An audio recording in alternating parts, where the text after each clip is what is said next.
মমিতা দেৱনাথ ভাৰতবৰ্ষৰ মাতৃভূমিত তুমি সদায় জীয়াই থাকিবা। তুমি অমৰ, তুমি কেতিয়াও নমৰা। তুমি সদায় আমাৰ মাজত অমৰ হৈয়ে থাকিবা।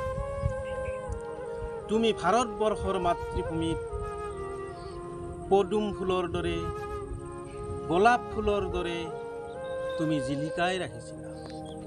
আৰু সেই গোলাপ ফুলৰ গন্ধই আমাৰ ভাৰতবৰ্ষক বিলাই দি আছে।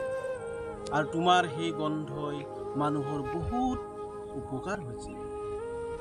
কিন্তু সেই পাখণ্ডহঁতে তোমাৰ সেই পাহিবোৰ নিৰ্মমভাৱে ছিঙি পেলাল। তুমি ইমান কষ্ট পাইছা, আমি অনুতপ্ত হৈছো। তুমি বহুত কষ্ট পাইছা, ইয়াক কল্পনা কৰিব নোৱাৰি। বুকু কঁপি উঠে। মমিতা দেৱনাথ, অতি শীঘ্ৰে তুমি পুনৰ জন্ম লোৱা, কাৰণ তেওঁলোকক প্ৰতিশোধ ল'বই লাগিব। সেই নৰপিশাচকেইটাক, সেই পাখণ্ডকেইটাক প্ৰতিশোধ তুমি ল'বই লাগিব। তুমি পুনৰ জন্ম লোৱা, তুমি পুনৰ জন্ম লোৱা।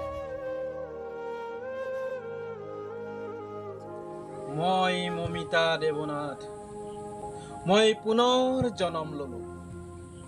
নৰপিশাচহঁত, জানোৱাৰহঁত, তহঁতক মই ৰেহাই নিদিম। তহঁতৰ সেইবোৰ মই কাটি পেলাম। আৰু সঞ্জয়, তোক মই ৰেহাই নিদিম। তোক মই জীয়াই জীয়াই পুৰি মাৰিম। তোক মই জীয়াই জীয়াই পুৰি মাৰিম।